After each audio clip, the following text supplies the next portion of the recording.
Times of ইন্ডিয়ার exclusive report ওরা বলছে যে দ্য টাইমস অফ ইন্ডিয়া অত্যন্ত গুরুত্ব দিয়ে প্রকাশ করেছে যে মংলা বন্দরের কাছে একটি বিশেষ অর্থনৈতিক অঞ্চল গড়ে তোলার জন্য চীন ও বাংলাদেশ চুক্তি চূড়ান্ত করেছে। তারা বলছে ভারতের প্রকল্প বাতিল হয়ে গেছে, সেটি প্রতিবেদনে উল্লেখ করা হয়েছে। এই মংলা অর্থনৈতিক অঞ্চলের জমিটি মূলত ভারতকে দেওয়া হয়েছিল, কিন্তু 2024 সালে শেখ হাসিনা সরকারের পতনের পর 2025 সালে অন্তর্বর্তী সরকার ভারতের সেই লাইসেন্স বাতিল করে। এখন 2026 এসে সেই জায়গায় চীনের এই চুক্তি ভারতের জন্য বঙ্গোপসাগর এবং ভারত মহাসাগরে বেইজিংয়ের কৌশলগত আধিপত্য আরও বাড়িয়ে দেবে বলে ভারতীয় বিশ্লেষকরা মনে করছেন। তারা আসলে খুব খুঁটিয়ে খুঁটিয়ে পর্যালোচনা করে স্টোরিগুলো করছেন। দেখেন, এগুলো ভারতীয়রা বলবে, এটা তাদের জন্য এটা স্বাভাবিক।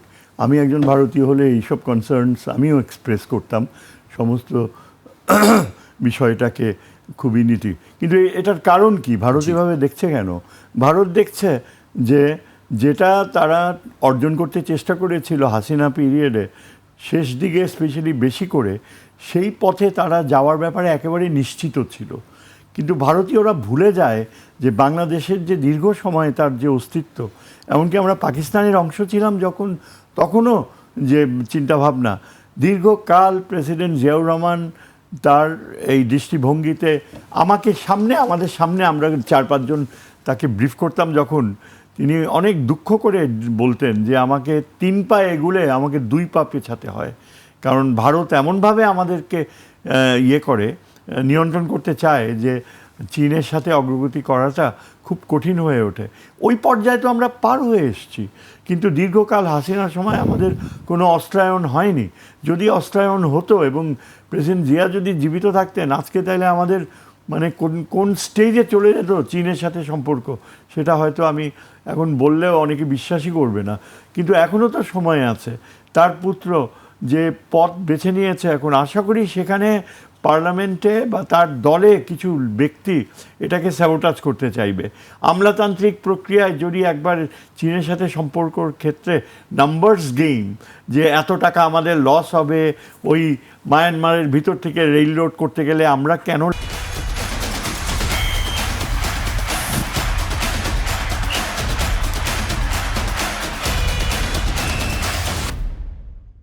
লাভবান হব, আমাদের কি লাভবান থাকবে, আমাদের যে কি জানি ট্রেড ইমব্যালেন্স সেটা আরও বৃদ্ধি পাবে। দিজ আর দ্য ট্রেটার্স যারা ষড়যন্ত্র করে ডাইভার্ট করে, একটা র্যাশনাল তৈরি করতে চায়।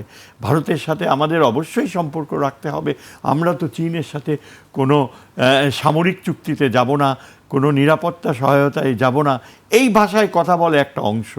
এখন এই যে ভারতীয়রা এই ধারণাগুলাই, এই কথাগুলাই শোনাইতে চায় বাংলাদেশে, যেটা আমাদের, কিন্তু আমার মনে হয় আমরা যদি সরাসরি চীনকে জানিয়ে দেই, আমাদের মিডিয়াতে যদি ওই ধরনের মানুষ জন্মায়, ওই ধরনের ব্যক্তিত্ব থাকে যারা বলে দেয় যে এই ভারতের মিডিয়ার প্রতি উত্তরে যে হ্যাঁ, আমাদের উচিত চীনের সাথে সর্বাত্মক নিরাপত্তা সংযোগে যাওয়া, নিরাপত্তা চুক্তি করা, কোলিশন বিল্ডিং, যেটা পাকিস্তানের সাথে চীনের সাথে আমাদের হতে পারে, এবং যেটা আমি বারবার প্রমোট করি, যে চায়না, পাকিস্তান, বাংলাদেশ মিলে যে এয়ার ডিফেন্স সিস্টেম করবে, সেখানে কোনো রাগঢাক থাকবে না।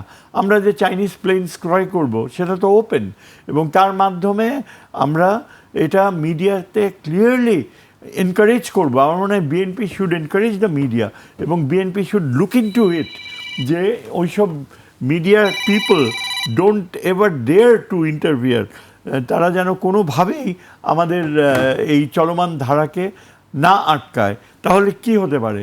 আমরা চীনের সাথে শুধু ওই অর্থনৈতিক জোন না, চীনকে আমরা এনকারেজ করব যে আমাদের সাবমেরিন বেস রয়েছে, সেইখানে চীন যেন তার সামরিক অস্তিত্ব প্রদর্শন করে। চাইনিজ সাবমেরিন, পাকিস্তানি সাবমেরিন আসছে, this is good for us. বে অফ বেঙ্গলে আমরা যত ফ্রেন্ডলি পাওয়ার্স আসবে, তত ভারতের আধিপত্য সংকুচিত হবে। আমাদের নেভাল সাবমেরিনটা, একজন নেভি অফিসার দুঃখ করে বলছে যে আমরা গভীর সমুদ্রে যেতে পারি না, ভারতীয়রা আমাদেরকে ওইখানে অবস্ট্রাকশন ক্রিয়েট করে। চিন্তা করেন যে কত মানে জিওপলিটিক্যাল টার্মসে আমাদের এই বাস্তব যে সম্ভাবনাগুলো, সেগুলো এক্সপ্লোর করতে হলে সর্বাত্মকভাবে যদি আমরা এই চীনের প্রেজেন্স বে অফ বেঙ্গলে এবং উত্তরে আমাদের লালমনিরহাটের সাথে কে ডেভেলপ করার জন্য যদি আমাদের এয়ারক্রাফটগুলো যে কিনবো এখনও কিন্তু ফাইনালি ডিসিশন হয়নি, মানে আমরা সেদিকে এগুচ্ছি, সেটা সম্ভাবনা রয়েছে। আমাদের আর্থিক বাস্তবতা জানতে হবে। কিন্তু একটা কথা সত্যি, চীন যদি আমাদেরকে আস্থায় নিতে পারে যে আমরা টোটালি চাইনিজ কি বলে পার্টিসিপেশন উইথ পাকিস্তান অ্যান্ড চায়নার এয়ার ডিফেন্স এবং বে অফ বেঙ্গলে চায়নার প্রেজেন্স এবং আমাদের বিভিন্ন অর্থনৈতিক প্রকল্পগুলো, তখন অনেক বেশি চাইনিজ সাপোর্ট পাবে। ওই স্টেজটায় আমাদের যেতে হবে। এই যে এটা করলে দেখবেন ভারতের সাংবাদিকরা আমাদেরকে রেসপেক্ট করবে।